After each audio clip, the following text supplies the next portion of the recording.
Islamabad United, the HBL PSL champions. the most successful franchise of Pakistan Super League. Is victory. Islamabad United win this contest. United win this. जिसने पाकिस्तान को ऐसे ऐसे players groom करके दिए हैं जो कि आज पाकिस्तान क्रिकेट का एक परमानेंट पार्ट है।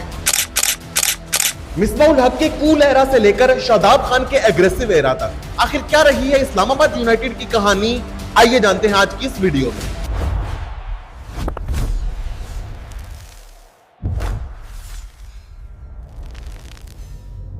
अस्सलाम वालेकुम।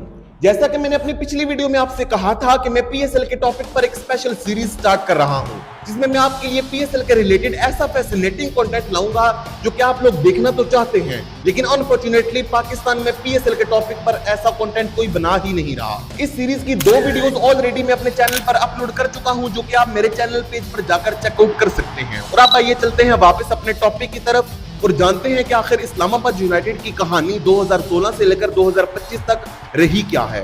तो ये बात है सितंबर 2015 की, जब पाकिस्तान क्रिकेट बोर्ड ऑफिशियली इस चीज का ऐलान करता है कि फरवरी 2016 में पाकिस्तान सुपर लीग का फर्स्ट एडिशन खेला जाएगा। अब पाकिस्तान सुपर लीग के फर्स्ट एडिशन में 5 फ्रेंचाइजीज ने पार्टिसिपेट करना था, तो इन 5 फ्रेंचाइजीज के लिए 7 कंपनीज बिडिंग करती हैं, जिसमें से एक कंपनी का नाम था लियो9 ग्लोबल इन्वेस्टमेंट्स। लियो9 ग्लोबल इन्वेस्टमेंट्स इस ऑक्शन में 42 करोड़ की बिडिंग करती है और इसके नतीजे में उन्हें इस्लामाबाद यूनाइटेड की फ्रेंचाइज मिल जाती है। लियो9 ग्लोबल इन्वेस्टमेंट्स के ओनर्स हैं अली नकवी और उनकी वाइफ आमना नकवी, और ऑटोमेटिकली इसी वजह से वो इस्लामाबाद यूनाइटेड के ओनर्स भी बन जाते हैं। अब टीम तो उन्होंने खरीद ली थी, अब बारी थी टीम को सेटअप करने की, और टीम को सेटअप करने में सबसे पहला और अहम पार्ट है कोचिंग स्टाफ। तो कोचिंग स्टाफ को हायर करने के लिए इस्लामाबाद यूनाइटेड की मैनेजमेंट सबसे पहले जा पहुंची ऑस्ट्रेलिया, जहां से उन्होंने one of the best Australian coach Dean Jones को पीएसएल 2016 के लिए साइन कर लिया। जिसके बाद वो वापस आए पाकिस्तान और as a bowling coach and as a mentor उन्होंने one of the greatest bowler of all times Wasim Akram को साइन कर लिया। अब बारी थी बाकी टीम को सेटअप करने की, और टीम को सेटअप करने में सबसे पहला और इंपॉर्टेंट पार्ट होता है कैप्टन को लाना, जहां पर दूसरी फ्रेंचाइजीज शाहिद अफरीदी, शोएब मलिक और सरफराज अहमद जैसे प्लेयर्स को ला रही थी एज अ कैप्टन,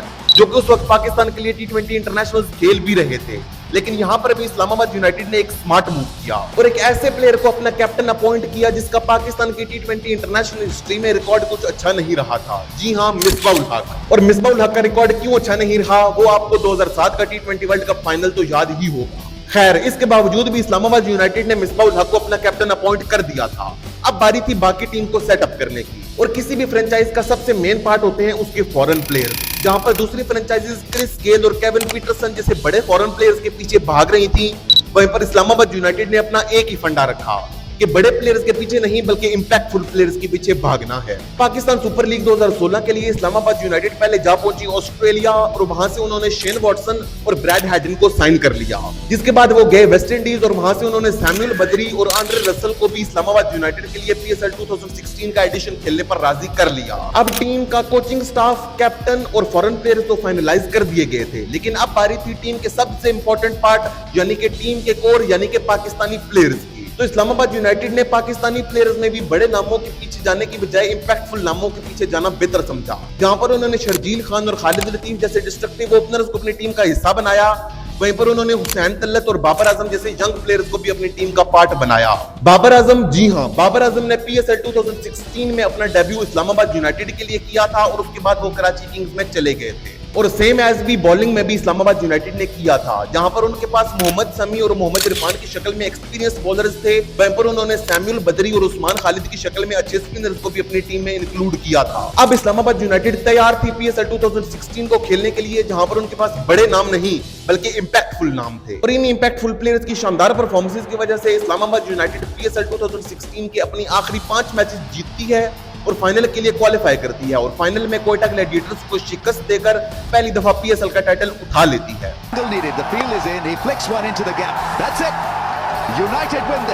पीएसएल 2016 में इतनी शानदार कामयाबी के बाद आ जाता है पीएसएल 2017, और पीएसएल 2017 इस्लामाबाद यूनाइटेड के लिए उतना अच्छा साबित नहीं होता। यहाँ पर एक तरफ इस्लामाबाद यूनाइटेड प्लेऑफ से ही बाहर हो जाती है, जहां पर उन्हें एलिमिनेटर 1 में कराची किंग्स के हाथों शिकस्त हो जाती है। वहीं पर दूसरी जानिब इस्लामाबाद यूनाइटेड के 3 प्लेयर्स शर्जील खान, खालिद लतीफ और Mohammad Irfan spot fixing scandal में पकड़े जाते हैं और उन पर 5 साल का बैन लगा दिया जाता है। ये न सिर्फ इस्लामाबाद यूनाइटेड बल्कि पाकिस्तान क्रिकेट के लिए भी एक बहुत बड़ा डिजास्टर था। पीएसएल 2017 से कुछ मिली जुली यादों को लेकर इस्लामाबाद यूनाइटेड पहुंची पीएसएल 2018 में।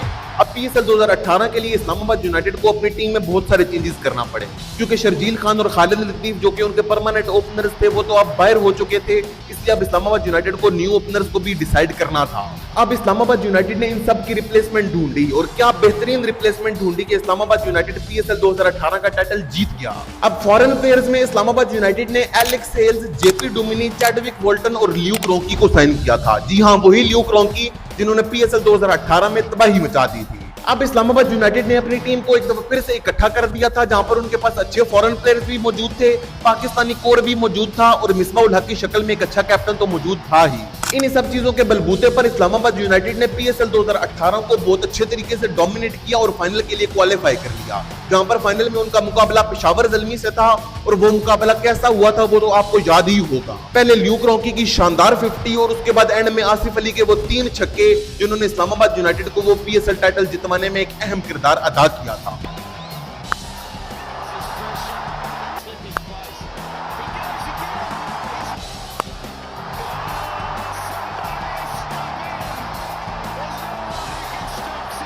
पीएसएल 2019 के बाद आ जाता है पीएसएल 2020 और पीएसएल 2020 में भी इस्लामाबाद यूनाइटेड को कुछ बड़े झटके लगते हैं, जैसा कि उनके एक और कैप्टन मोहम्मद शमी पीएसएल 2020 से पहले रिटायर हो जाते हैं और अब इस्लामाबाद यूनाइटेड को एक नया कैप्टन भी ढूंढना था। अब इस्लामाबाद यूनाइटेड ये सोचती है कि इन पुराने बूढ़े बुजुर्गों से जान छुड़वानी पड़ेगी और किसी ऐसे प्लेयर को कैप्टन बनाना पड़ेगा जिसके लिए अगले 5 से 6 साल तक इस्लामाबाद यूनाइटेड को दोबारा से कैप्टन के बारे में सोचना ना पड़े।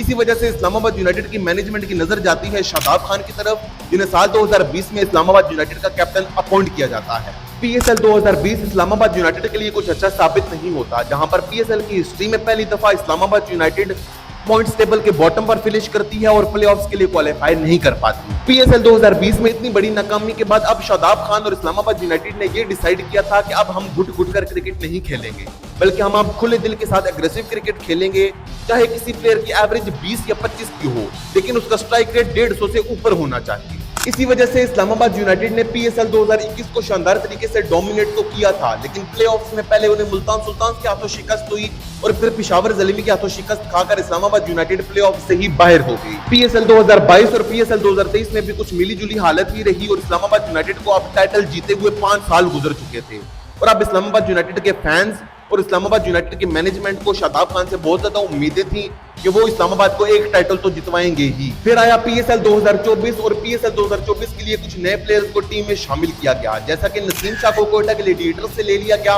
और इमाद वसीम को कराची किंग्स से लेकर अपनी टीम में शामिल कर लिया गया, जबकि इसके साथ साथ सलमान अली आगा जैसे अच्छे मिडिल ऑर्डर बैटर्स की भी टीम में एंट्री हुई। अब पीएसएल 2024 में इस्लामाबाद यूनाइटेड ने पाकिस्तानी कोचेस से जान छुड़वाकर एक फॉरेन कोच को हायर करने का फैसला किया और उनको यही उम्मीद थी कि जैसा काम डीन जोन्स इस्लामाबाद यूनाइटेड के लिए कर चुके थे वैसा ही वो फॉरेन कोच करेगा और उस कोच का नाम था mic Hesson. Mic Hesson Islamabad United की टीम मैनेजमेंट और इस्लामाबाद यूनाइटेड के फैंस की उम्मीदों पर खरे उतरे और उन्होंने इस्लामाबाद यूनाइटेड को एक दफा फिर से रीजेल कर दिया और इसी वजह से इस्लामाबाद यूनाइटेड पीएसएल 2024 का टाइटल जीतने में कामयाब हो गई।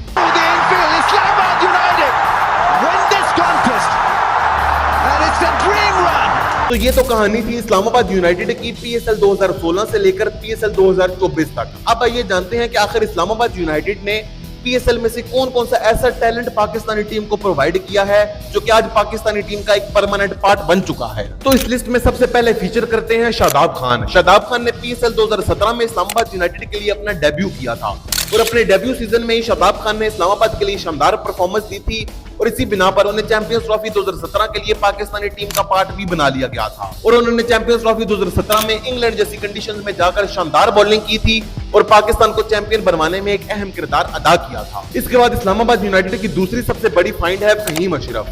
फहीम अशरफ ने भी पीएसएल 2017 में इस्लामाबाद के लिए अपना डेब्यू किया था और वो भी उस चैंपियंस ट्रॉफी 2017 का एक परमानेंट पार्ट थे। उसके बाद भी फहीम अशरफ पाकिस्तानी टीम के लिए शानदार परफॉर्मेंसेस देते रहे हैं और अभी एशिया कप 2025 में भी हमने देखा कि वो अपनी बॉलिंग के साथ पाकिस्तान के लिए शानदार परफॉर्मेंसेस दे रहे थे। हमारी इस लिस्ट में नेक्स्ट फीचर करते हैं आसिफ अली। आसिफ अली ने भी पीएसएल 2017 में इस्लामाबाद यूनाइटेड के लिए अपना डेब्यू किया था लेकिन उनका बूम आया था पीएसएल 2018 में, जब उन्होंने पीएसएल 2018 के फाइनल में हसन अली को लगातार 3 छक्के मारकर इस्लामाबाद यूनाइटेड को वो टाइटल जितवा दिया था। उनकी इसी शानदार परफॉर्मेंस की वजह से उन्हें 2018 में पाकिस्तानी टीम का पार्ट बना लिया गया था और उसके बाद वो पाकिस्तानी टीम के लिए अच्छी परफॉर्मेंसेस देते रहे थे। हमारी इस लिस्ट में नेक्स्ट फीचर करते हैं मोहम्मद वसीम जूनियर। मोहम्मद वसीम जूनियर ने 2020 में पाकिस्तान के लिए अंडर 19 वर्ल्ड कप खेला था और उसमें शानदार परफॉर्मेंसेस दी थी। लेकिन मोहम्मद वसीम जूनियर के कैरियर का बूम तब आया था जब उन्हें पीएसएल 2021 में इस्लामाबाद यूनाइटेड ने पिक कर लिया था।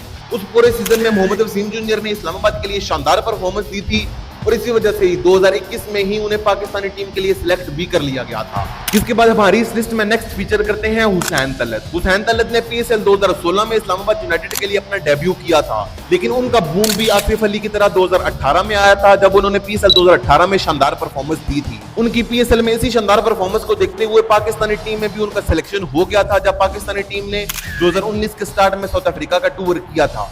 लेकिन उस वक्त वो इतनी शानदार परफॉर्मेंस नहीं दे पाए थे, इसी वजह से उन्हें टीम से ड्रॉप कर दिया गया था। लेकिन अब 2025 में हुसैन तलत को वापस से पाकिस्तानी टीम का पार्ट बनाया गया है और अब श्रीलंका के खिलाफ ओडीआई सीरीज में आपने देख लिया जहां पर उन्होंने 50 भी स्कोर किए हैं। तो ये तो थी इस्लामाबाद यूनाइटेड की कहानी पीएसएल 2016 से लेकर पीएसएल 2025 तक। अब आप मुझे कमेंट्स में बता सकते हैं कि आपको इस्लामाबाद यूनाइटेड की इस कहानी में कौन सा मोमेंट सबसे ज्यादा अच्छा लगा था। So that's it for the day. Until next time, stay safe, stay healthy and keep watching. Allah Hafiz.